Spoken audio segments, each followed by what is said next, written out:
Now, if you've been watching my channel for a while, you'll know that I tend to like weird old CD drives, so it may not be too much of a surprise that I have something like this Toshiba Caddy drive, which is just kind of awesome. But what I found here is something I'm really interested in.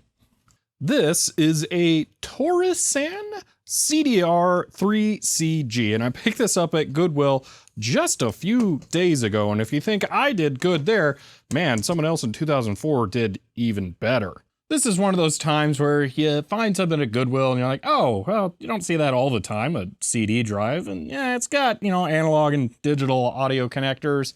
It's from 95. Then I turn it around to the front and see 4-speed. You know, that's all right. I've had 4-speed drives. They're not that great, but what does 3 compact disc mean? And this is where I had just unbelievable luck, because this is a Caddy drive, and I bet I could never find a Caddy for this, except it came with one. And as you can probably guess, it is a multi-disc Caddy drive. What?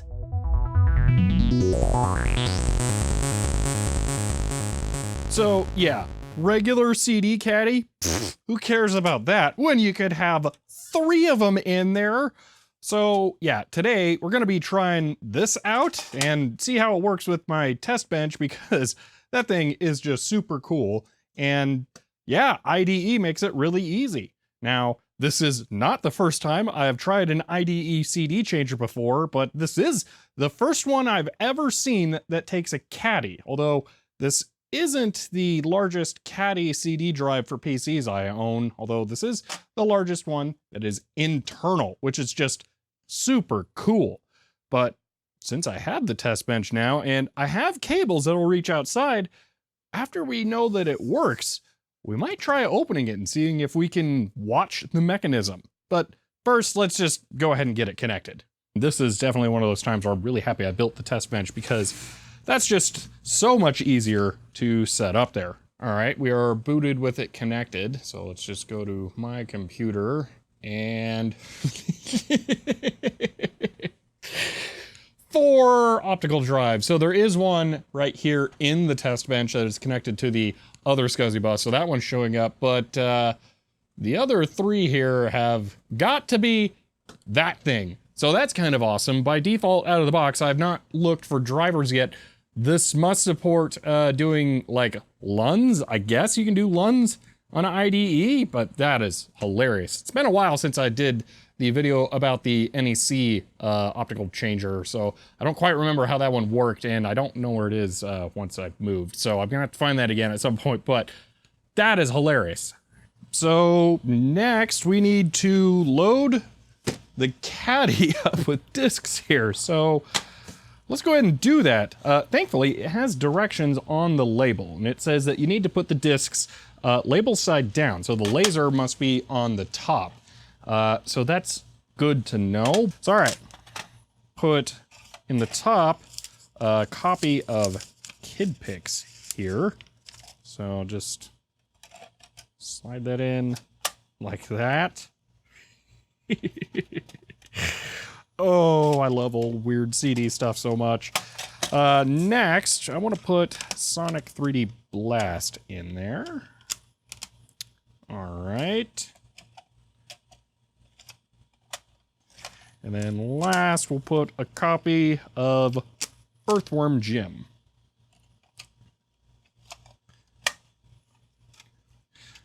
All right, there's our discs. And this drive has a manual flap door, and then you just slide the cartridge in. Ah.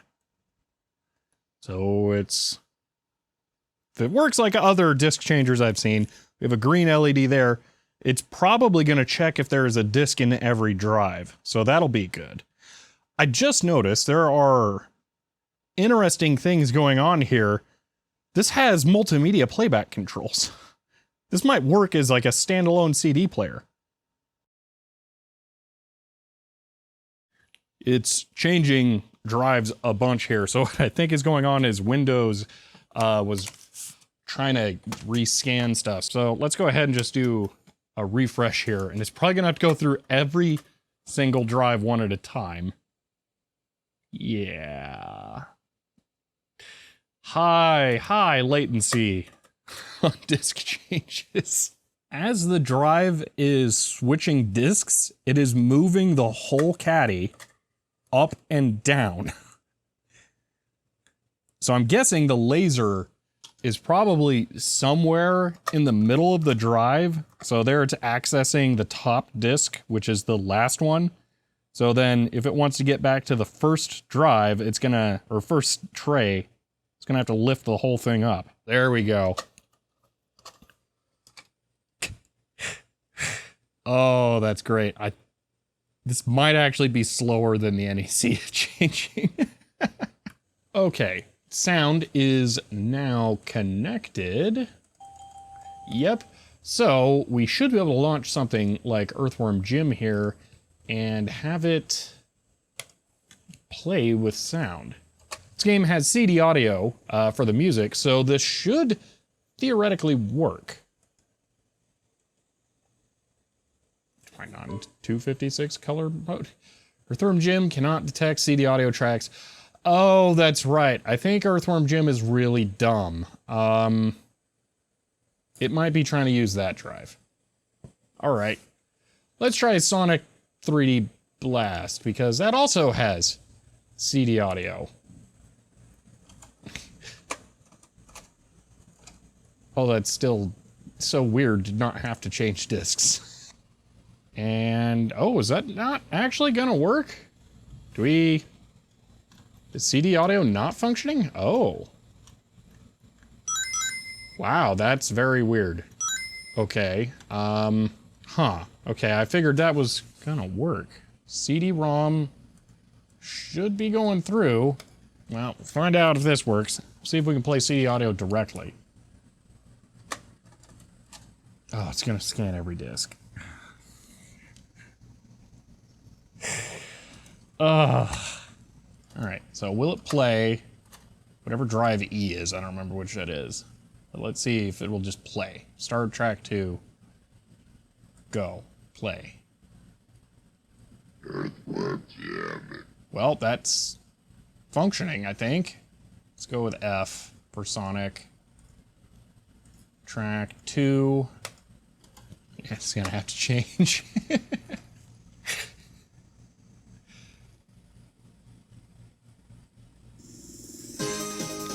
That's right. Why didn't the game play it? So, CD audio works. Oh, that's super weird. We can't all be so dumb as to be trying to play from D, can they? Let's do something that will definitely work. Let's just install Kid Picks, just because it's in there. The whole idea of just changing the CDs automatically is still hilarious. I'm curious about the select button, if that'll cycle through the discs. Probably will, but I was honestly expecting it to show up as one drive in Windows without drivers, not multiple. So the OneDrive setup would allow you to use something like an adventure game that has multiple discs, and then press the select button to switch between discs. Yeah, that is even working here. So it's gonna play, it moved around to the next disc even though we were accessing that one. G not accessible, okay. Is it just because as it scanned the, wait, it's died? What? Yeah, I think I might have made it angry by selecting discs in between. Yeah, I'm just gonna try restarting the computer. I bet it's that. As I figured, a restart fixed it. These are just, I guess, temperamental when you start pushing buttons. I really want to see how it handles audio CDs, though. So I'm gonna swap out the 3 discs that are in there with 3 audio CDs and see what it does. Still there. Let's try right-click ejecting one of these. Ah, okay, just ejects the whole tray. interesting. So far the light has stayed orange. I don't know if that means it's having a read error or perhaps it recognizes it as an audio CD. That would be strange. Let me try pressing play. I don't know why I have this fascination with playing the CD audio through the drive directly. I've just had drives that have had those buttons, but I've never tried one. So far, doesn't seem too happy. Wonder if it could be only going through the headphone port. Well, the headphone port makes very weird sounds. None of them are music. Alright, so a bunch of audio CDs. It found them.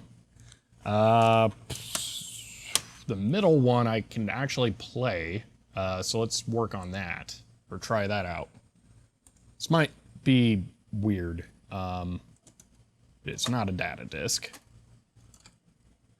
No, wrong. Oh, the CD player software has to scan all the drives now. Of course. Ah, there we go. It finally figured it out. All right, let's try this.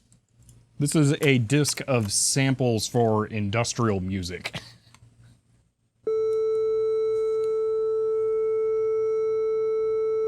Say 30-second test tone. We'll go ahead and skip. And there we are. That's functional. The light is still orange, though. So it must detect CD audio discs separately. Weird. All right. If that's the case, I want to give it something a little extra hard to see what it does. I want to give it Poodle Hat, which is a Blue Book disc. This has both a CD audio session and a data session on it. So it kind of has two parts to the disc. And I'm really curious what that's gonna do on here. And I've taken out all the discs. I'm just gonna put the one test disc in here and see what it does. So it's gonna go with red, I guess. Weird. So that means it's finding the first half of the disc. The second half contains the data track. Let me refresh Windows here and we'll see what it finds. Audio CD. So, it's possible this is not a multi-session drive then. For giggles, I do actually have 2 copies of this disc here. I'm gonna put the second one in the more traditional drive. Not actually sure what era that's from, but I'm curious if it will recognize it as a data disk. Yes, okay. Not multi-session capable, because that drive recognized the data portion of the track. Oh, that is really interesting. So, there's a limitation to this. I was wondering how this drive might work for bulk CD ripping, and the answer is very poorly. Well, all right. So far, I'm underwhelmed by this thing. It does work, so at least it does that.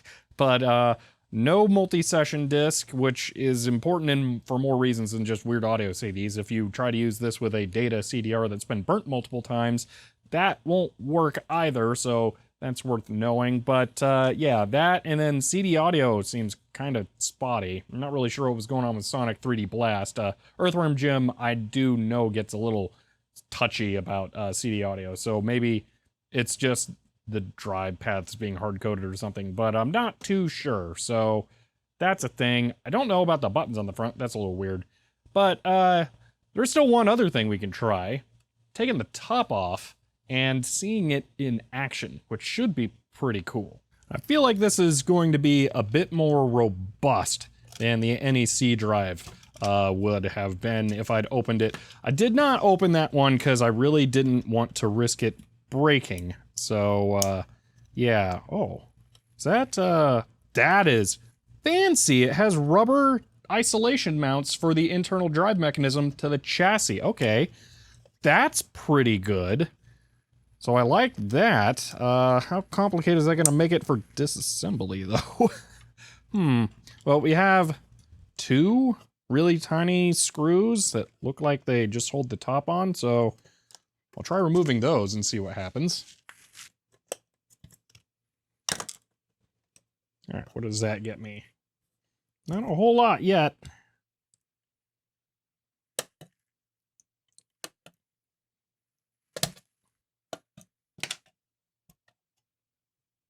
Oh, that is not going to be easy to see. Wow. I can't remember if I mentioned this at the start of the video, but it seems like Torisan is probably a division or model line of Sanyo, so I'm not too surprised to see that in there. And overall, I'm not too surprised to see Sony in there, because they're usually involved when CD stuff is happening, so that makes sense. So yeah, we'll try to see what's going on. It looks like the head, probably down there, the laser transport. So maybe when we run it, we'll be able to see something down in there. But yeah, there's just so much going on in that drive. We're really not going to be able to see much. I've put a copy of SimCity 2000 Network Edition in there, an audio CD, and Sonic 3D Blast. So we have 3 different kinds of discs in there. So we should be able to see how it handles this. But yeah, we can actually see there are the rubber isolation mounts. They really seriously isolated the internal drive mechanism. Wow, that is impressive. So the whole thing, yeah, it can move internally. Dude, somebody did a good job on that. All right, let's go ahead and put the cartridge in there. Or as it calls it, the magazine, which is probably more correct.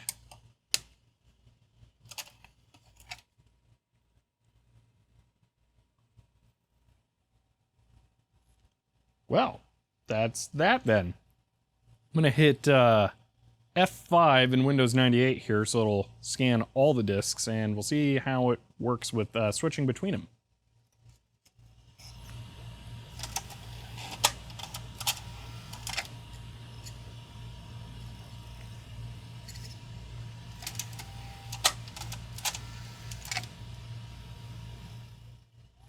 I want to see if I can get the laser to the outer edge of the discs. So I am going to run the CD player, and I'm going to try and have it play music from it and see if we can get the laser to move out there. Next. Next. Next. Oh, that is ridiculous.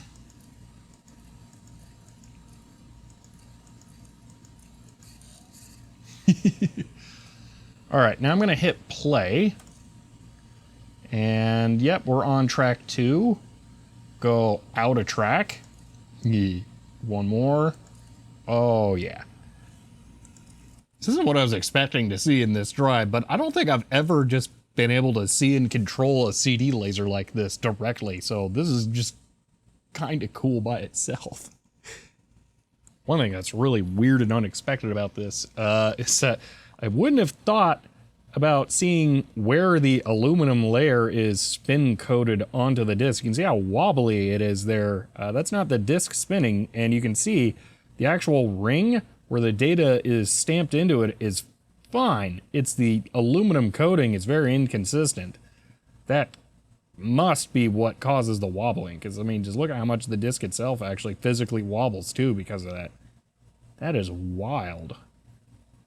So for the actual disc changing mechanism, the only thing it seems we can see is just how much this part of it raises and lowers. So if I change to another disc, that should move. Yeah. So we really can't see a whole lot with how it goes in there. And I can tell there's a bunch of stuff on the bottom as well that would make it so that we can't really see it. And I'm noticing in here, look at the SimCity 2000 disc compared to the They Might Be Giants audio CD.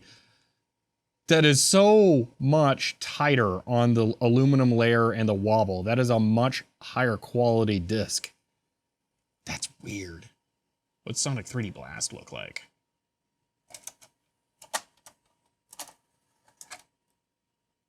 Oh, that's enormous. That's what that is? Oh my gosh, I saw the dark spot on the outside, but it didn't really register to me what it is. So that's the, like, overrun of the aluminum? Wow. Is that how they managed to fit more data on CDs over time? Like making that not suck as much? Jeez. Well, that was definitely not what I expected to see from opening the drive, but that's really cool.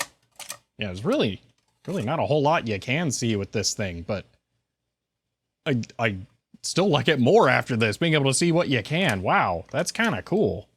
Well then, the Torisan multi-disc CD caddy drive. This is quite the thing, but I don't think I can recommend it.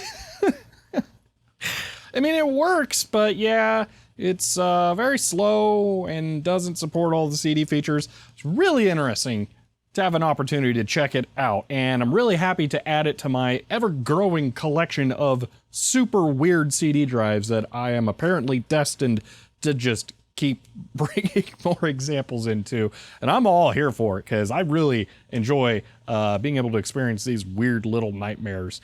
Something goes wrong in there, all those little plastic gears and tracks, oh my gosh, that'll be impossible to repair. And I definitely consider myself lucky that this came with a cartridge, because there's only one of these that's been listed on eBay that I could see, and it didn't sell, and you didn't even know if it had a cartridge. So I can't imagine how long it would take to actually find one of those. So that was super good luck there.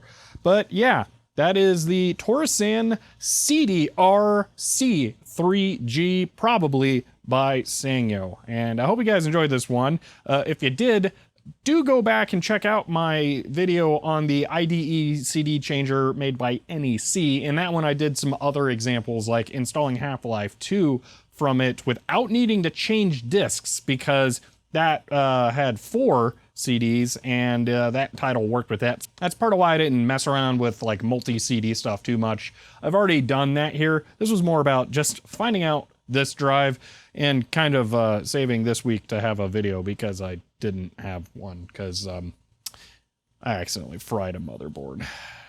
Anyway, that's it for now, and I hope you guys enjoyed this one, and if you did, you might want to subscribe, and if you want to help support the channel, I am on Patreon. But that's it for now, and I will see you next time.